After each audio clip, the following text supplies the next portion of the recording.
मन में उठ रहे सवालों को कैसे शांत करें, बेचैनी को कैसे शांत करें, इस कहानी में मैं आपको 4 ऐसी आदतों के बारे में बताने वाली हूँ जिसे आप अपने जीवन में अपनाकर एक अच्छी जिंदगी जी सकते हैं और अच्छे कामों में अपना जीवन व्यतीत कर सकते हैं। अगर आप इस कहानी को शुरू से लेकर अंत तक पढ़ते हैं तो यहाँ पर बताई गई ये 4 आदतें आपकी पूरी जिंदगी को बदल सकती हैं। एक बार किसी राज्य का राजकुमार महात्मा बुद्ध के पास आता है और वह महात्मा बुद्ध से कहता है, आप हमेशा कहते रहते हैं कि ध्यान करो, लेकिन मेरे लिए ध्यान करना तो दूर की बात है। मैं तो कुछ समय के लिए अपनी आंखें बंद करके शांति से भी नहीं बैठ पाता।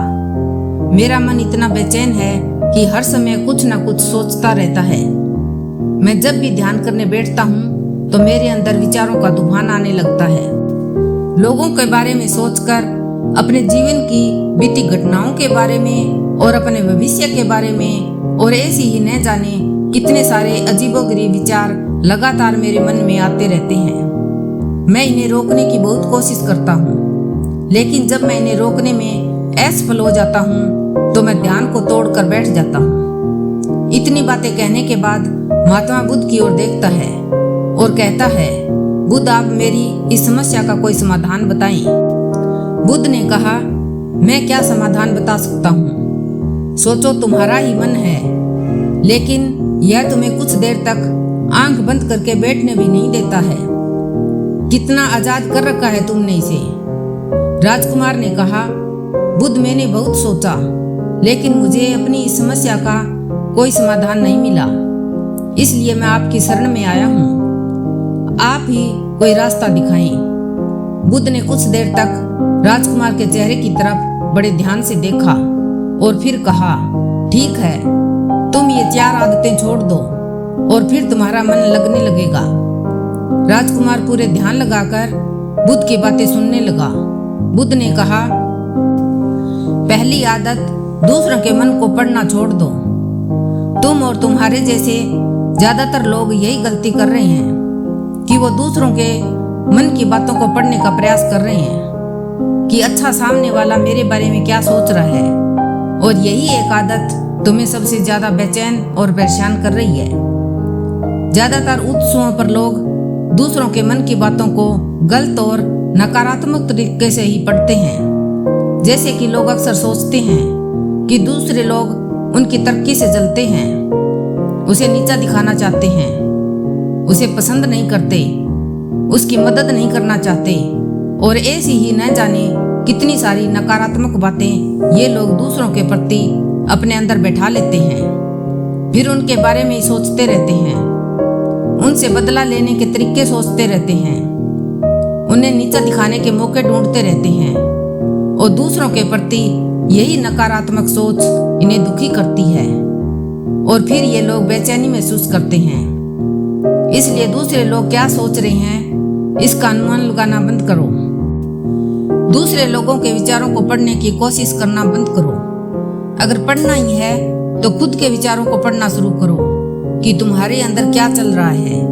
कहीं तुम नकारात्मक सोच, शिकायत या बुराई करने जैसी आदतों के शिकार तो नहीं हो रहे हो। बुद्ध ने कहा, दूसरी आदत ये सोचना कि असफल हो गए हो तो लोग हंसेंगे।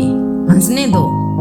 लोगों को असफलता पर हंसना तो लोगों का धर्म है, क्योंकि अगर तुम सफल हो जाते हो, यही तो वो लोग हैं जो तुम्हारी तारीफ करते हैं, तुम्हें सम्मान देते हैं, तुम पर गर्व करते हैं। अगर तुम अपनी सफल होने पर दूसरों से तारीफ की उम्मीदें करते हो तो अपनी असफलता पर उनके हंसने से तुम्हें दुखी नहीं होना चाहिए।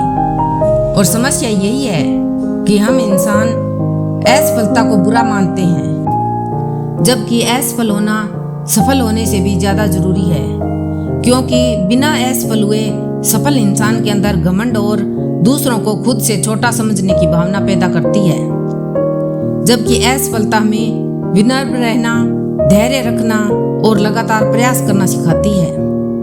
इसलिए असफलता को बुरा मत समझो, और अगर तुम्हारे काम में असफल होने की संभावना नहीं है तो इसका अर्थ है कि तुमने अपना लक्ष्य अपनी क्षमताओं से छोटा बनाया है।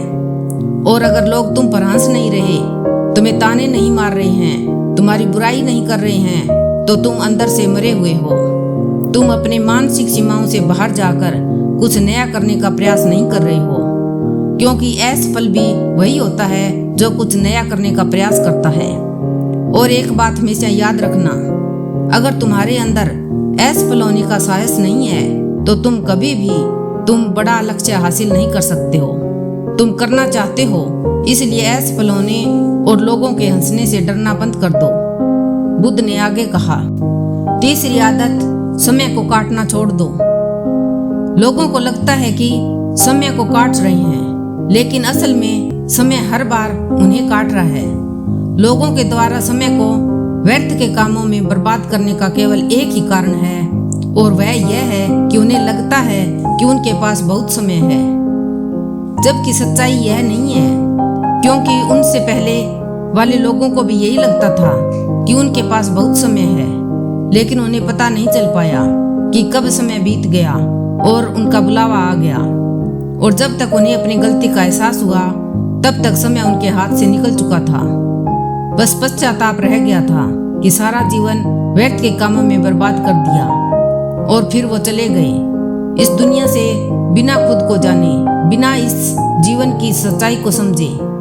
इसलिए जब तक यह जीवन है, इसे अच्छे कामों में लगाओ। खुद को जानने में, दूसरों की मदद करने में, लोगों को सही राह दिखाने में, मानवता के कल्याण में और दूसरी बात पर समय को बर्बाद करने में आज तक किसी को खुशी नहीं मिली है। हालांकि समय काटने में तुम्हें क्षणिक खुशी तो महसूस हो सकती है, लेकिन जब तुम्हें होश आता है और तुम देखते हो कि कितना सारा समय बर्बाद किया जा चुका है, तब तुम्हें खुद पर क्रोध आता है और तुम पश्चाताप के भाव में भर जाते हो। और फिर यही पश्चाताप का भाव तुम्हारे अंदर तनाव पैदा करता है। तुम बेचैन हो जाते हो और लगातार अपनी उस गलती के बारे में सोचते रहते हो। फिर तुम्हारा किसी भी काम में मन नहीं लगता और तुम उदास रहने लगते हो, और यह चक्कर लगातार चलता रहता है, जिसकी शुरुआत हुई थी समय को काटने से। इसलिए समय को काटना बंद करो और वो करना शुरू करो जो जरूरी है। बुद्ध ने कहा, चौथी आदत यह है, सोचना छोड़ दो कि मुझसे बड़े बड़े लोग नहीं कर पाए तो मैं कैसे कर पाऊंगा। असल में दूसरों से खुद की किसी भी चीज में तुलना करना ही व्यर्थ है। सबकी परिस्थितियां अलग है, सबकी सोच अलग है, और क्या हुआ अगर दूसरे नहीं कर पाए तो हो सकता है कि तुम ही कर जाओ, क्योंकि अक्सर वही लोग इतिहास रचते हैं जिनसे ज्यादा उम्मीद नहीं होती। और फिर हो सकता है कि जिसे तुम बड़ा समझ रहे थे, जिसके लिए तुम सोच रहे थे कि उसने बहुत मेहनत की है, बहुत प्रयास किया है, उसने कभी उतना प्रयास किया ही ना हो, केवल मेहनत करने का दिखावा किया हो। क्योंकि ज्यादातर लोग कभी उतनी मेहनत नहीं करते जितनी उन्हें अपने लक्ष्य प्राप्ति के लिए करनी चाहिए, और दूसरे लोगों के सामने यह दिखाने का प्रयास करते रहते हैं कि मैंने तो बहुत मेहनत की थी, लेकिन मेरी किस्मत ही खराब थी। और यही वो लोग हैं जो दूसरों को बातों ही बातों में कहते रहते हैं कि जब इतनी मेहनत करने के बाद भी सफल नहीं हो पाया तो तुम कैसे हो पाओगे। लेकिन अंदर ही अंदर यह बात जानते हैं कि उन्होंने कभी उतनी कोशिश ही नहीं की थी जितनी उन्हें करनी चाहिए थी। ये बस दूसरों की नजरों में अपनी इज्जत बचाने के लिए और इस डर से कि कहीं दूसरा व्यक्ति इनसे आगे ना निकल जाए, यह अपने अधूरे प्रयास से घबराते रहते हैं और दूसरों को डराते रहते हैं कि जब मैं नहीं कर पाया तो तुम कैसे कर पाओगे। इसलिए किसी दूसरे असफल व्यक्ति को देखकर यह सोचना छोड़ दो, तुम असफल हो जाओगे। तुम बस अपना सर्वश्रेष्ठ प्रयास करो और बाकी सब समय पर छोड़ दो। बुद्ध ने आगे कहा, अगर तुमने ये 4 आदतें छोड़ दी तो तुम्हारा मन एकदम शांत हो जाएगा और फिर तुम जहां चाहो वहां अपना मन लगा सकते हो। इतना कहकर बुद्ध मौन हो गए और राजकुमार को भी अब समझ आ चुका था कि उसने क्या करना है। उसने मन ही मन उन 4 आदतों को छोड़ने का निश्चय किया और बुद्ध का धन्यवाद कर वहां से चला गया। दोस्तों, इस कहानी से हमें यह शिक्षा मिलती है कि हमें यह नहीं सोचना चाहिए कि लोग मेरे बारे में क्या सोच रहे हैं। अगर मैं कोई काम करता हूँ तो लोग उस काम को लेकर हंसेंगे, इसके लिए हमें व्यर्थ में समय नहीं बर्बाद करना चाहिए। इसके अलावा हमें कभी भी यह नहीं सोचना चाहिए कि अगर हम किसी व्यक्ति से कोई काम नहीं हो पाया है तो मैं उसे नहीं कर पाऊंगा। अगर दोस्तों आप मेहनत से किसी भी काम को करते हैं, कोई भी काम छोटा या बड़ा नहीं होता, एक ना एक दिन सफलता अवश्य मिलती है। दोस्तों आज की वीडियो यहीं पर समाप्त होती है। अगर आपको हमारी वीडियो पसंद आई हो तो लाइक करें, शेयर करें और सब्सक्राइब करना न भूलें।